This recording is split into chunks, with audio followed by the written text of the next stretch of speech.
മാനന്തവാടിയിൽ കർഷകനെ കൊന്ന കാട്ടാനയെ മയക്കുവെടിവെക്കാനുള്ള ദൗത്യം പുരോഗമിക്കുന്നു. ഡ്രോൺ പറത്തിയുള്ള തിരച്ചിൽ ആനയുടെ സാന്നിധ്യം തിരിച്ചറിഞ്ഞു. ആനയെ ഇരുമ്പ് പാലത്തിന് സമീപമുള്ള കോളനിയോട് ചേർന്നുള്ള വനത്തിലാണ് കണ്ടെത്തിയിരിക്കുന്നത്.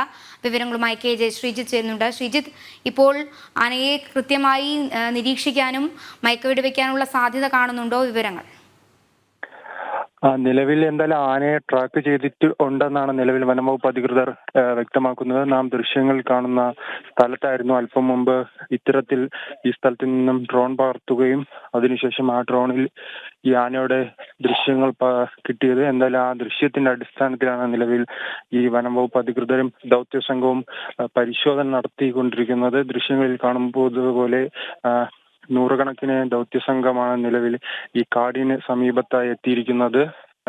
4 മണിയോടെയായിരുന്നു ഇത്തരത്തിൽ ഡ്രോണിന്റെ സഹായം ഉപയോഗിച്ച് ഈ ദൃശ്യങ്ങളിൽ കാണുന്ന സ്ഥലത്ത് നിന്നും ആകാശത്തേക്ക് ഈ ഡ്രോൺ പകർത്തുകയും അതിൽ 2 ആനയാണ് നിലവിൽ കണ്ടിരിക്കുന്നത്. ഈ കാട്ടാനയോടൊപ്പം ഈ മോഴയാനയോടൊപ്പം മറ്റൊരു ആനയുടെ സാന്നിധ്യവും നിലവിൽ ഉച്ച മുതൽ തന്നെ ഈ ആനയോടൊപ്പമുണ്ട്.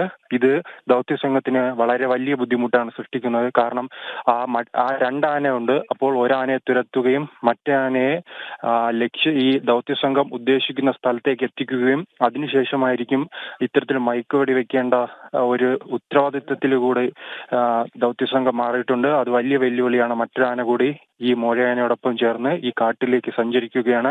ഇന്ന് ഉച്ചയോടെ മണ്ണുണ്ടി കോളനിയിലാണ് ഈ ആന ഉണ്ടായിരുന്നത്. ആ സ്ഥലത്തേക്ക് 3 കുങ്കിയാനകളെ എത്തിച്ചിരുന്നു. കുങ്കിയാനകളുടെ സാന്നിധ്യം അറിയുന്നതും ഈ ആന സ്ഥലത്ത് നിന്ന് മാറി ഇരുമ്പ് കോളനിയിലേക്ക് എത്തിയിരുന്നു. അതാണ് ദൗത്യസംഘത്തെ അലട്ടുന്ന മറ്റൊരു കാര്യം. ഈ നവംബർ 30-ാം തീയതി ഇത്തരം കുങ്കിയാനകളെ ഉപയോഗിച്ചായിരുന്നു ഈ മോഴയെ പിടികൂടിയത്. അതിനാൽ തന്നെ കുങ്കിയാനകളുടെ സാന്നിധ്യം കാണുകയോ മനുഷ്യന്റെ സാന്നിധ്യം കാണുകയോ ചെയ്യുമ്പോഴേക്കും ഈ ആന ഈ കാട്ടിൽ നിന്നും മറയുകയാണ്. അതിവേഗത്തിലാണ് ഈ ആനയുടെ നീക്കങ്ങൾ.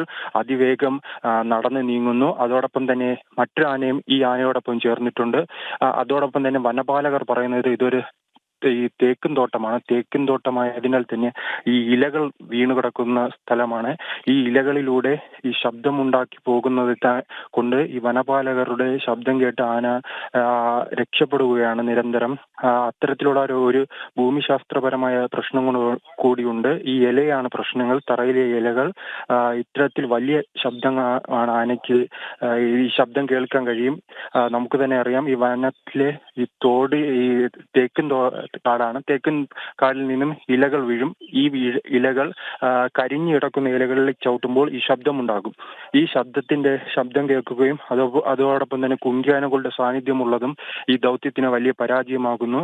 എന്തായാലും വനം വകുപ്പ് അധികൃതർ ഇപ്പോൾ ഈ സമയം അനുയോജ്യമായ സമയമായി കണ്ടെത്തിയിരിക്കുന്നു. അതിനാൽ തന്നെയാണ് വളരെ വേഗത്തിൽ നീക്കങ്ങൾ നടത്തുന്നത്. ഇന്നലെ സമാനമായി 4:15-ന് ഇത്തരത്തിൽ ആനയെ ഒരു സ്ഥലത്തേക്ക് എത്തിക്കുന്നു, മയക്കുവെടി വെക്കുന്നു. പക്ഷെ ആനയുടെ ശരീരത്തിൽ കൊണ്ടിട്ടില്ല. അതിന് സമാനമായി തന്നെ ഇന്നലത്തെ ആ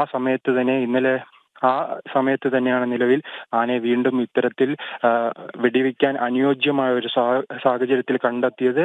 ഡ്രോണിലൂടെ ആനയുടെ ദൃശ്യങ്ങൾ വനംവകുപ്പ് അധികൃതരുടെ കയ്യിൽ എത്തിച്ചേർന്നിട്ടുണ്ട്.